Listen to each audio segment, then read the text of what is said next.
Hello, and welcome again to Living English. Today, we're looking at the words should and ought to, and at persuading. In our last episode of Sisters and Brothers, David told his story, why he didn't contact his parents or Anne for so long. Now Anne has found him, he has to work out what to do next.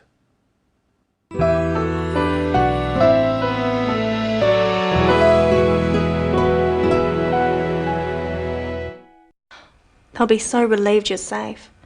We didn't know what to think, David. Can't I just disappear? You can pretend I don't exist. Oh, you should have told me. I could have helped. Didn't you realise we'd come and look for you? I just couldn't face Dad. You could have told your sister. I ought to have told you, Anne. I should have trusted you. I'm so sorry.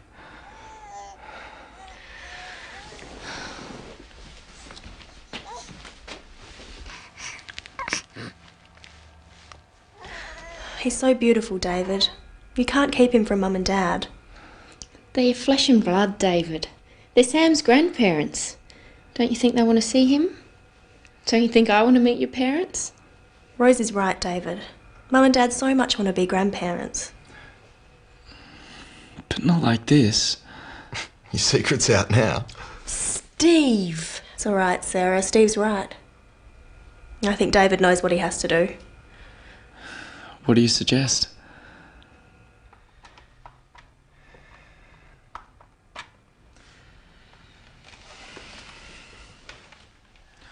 Hello, Mum. It's me, David.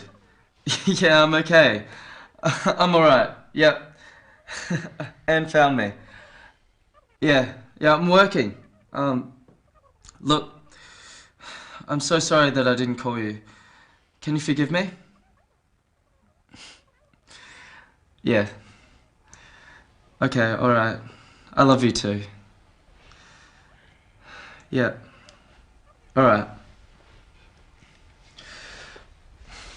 Mum's crying. She's gone to get Dad. He's gonna be so angry.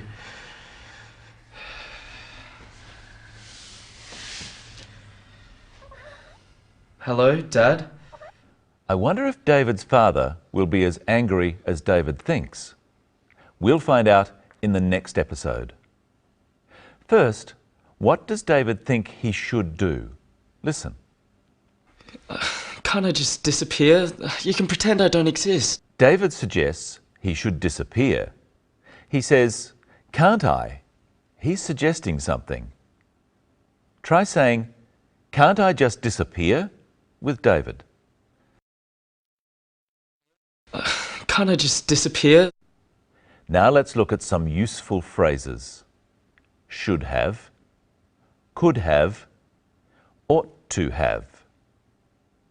They are all to do with things that David didn't do in the past, and Anne thinks he was wrong not to do them.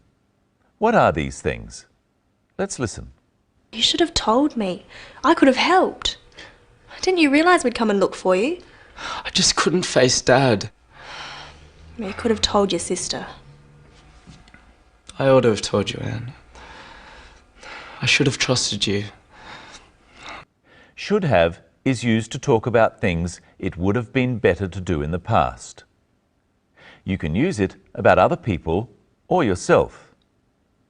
First, try saying it after Anne. Oh, you should have told me. Try some others using should have. I worn a jacket. I should have worn a jacket. Now I'm cold. You left earlier. You should have left earlier. Now you'll be late. They asked me to come. They should have asked me to come, and now I'm sad.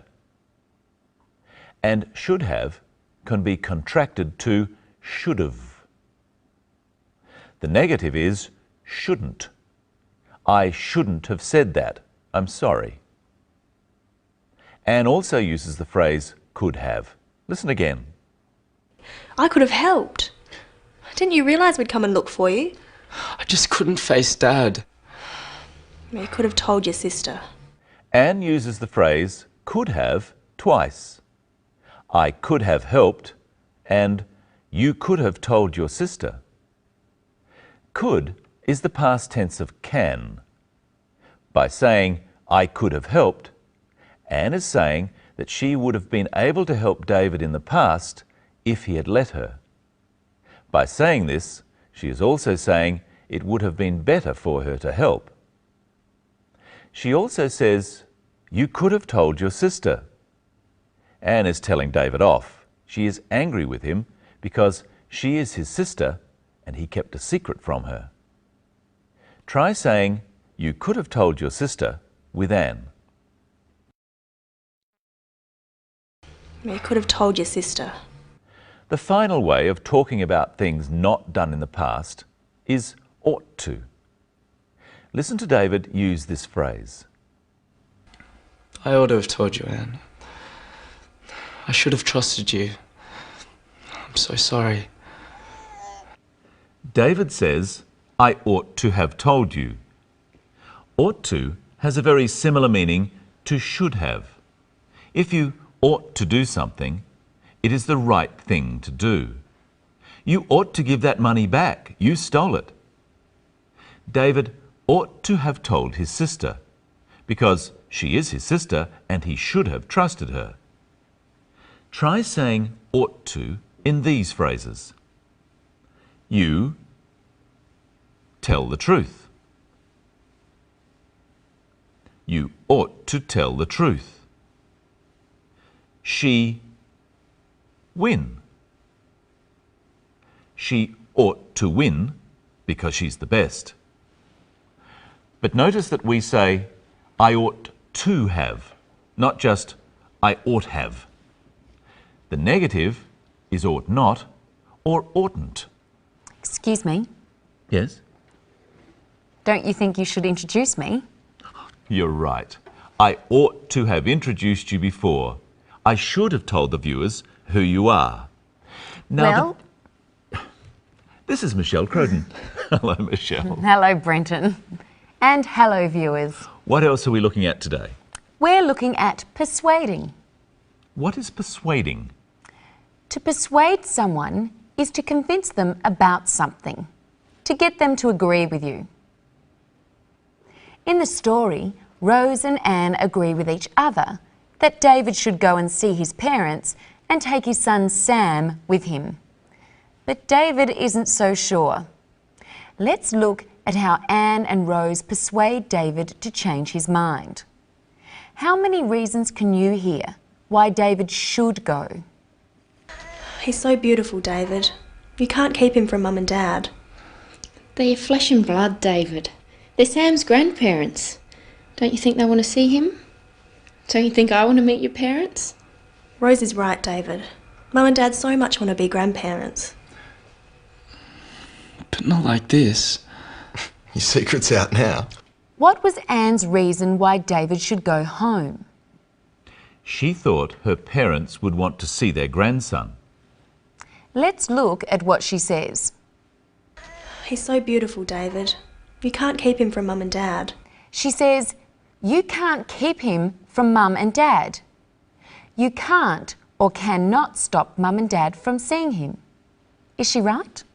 When Anne says you can't, she's not saying that it is impossible for David to stop his parents from seeing Sam. She is saying strongly that it would be wrong. Look at Brenton and persuade him that what he is doing is wrong by saying, you can't. You can't read a book while we're presenting Living English. You can't leave yet. We haven't finished. You can't sit there. It's too far back. Now, let's look at Rose's reasons for David going home. They're flesh and blood, David. They're Sam's grandparents. Don't you think they want to see him? Don't you think I want to meet your parents? Rose said, "They're your flesh and blood." That doesn't sound very nice. What does it mean? Saying someone is your flesh and blood just means that they are your blood relatives. They are related to you directly. So your parents and your children are your blood relatives. But your wife or husband aren't. And your wife or husband's family aren't either. What other reasons does she give? She says they're Sam's grandparents. So David's parents are blood relatives to David's son, Sam, too. And finally, she says, "Don't you think I want to meet your parents?" The expression, "don't you think," is another way of persuading someone to your point of view. This time, help me persuade Michelle she is doing the wrong thing using "don't you think." Should pay attention. Don't you think you should pay attention? Being rude. Don't you think you're being rude? Should put that mirror down.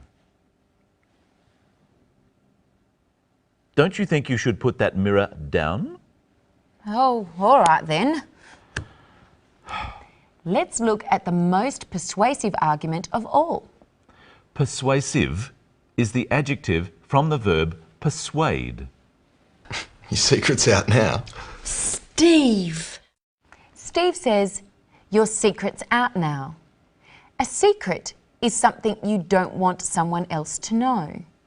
But now David has been found, so his secret isn't a secret anymore.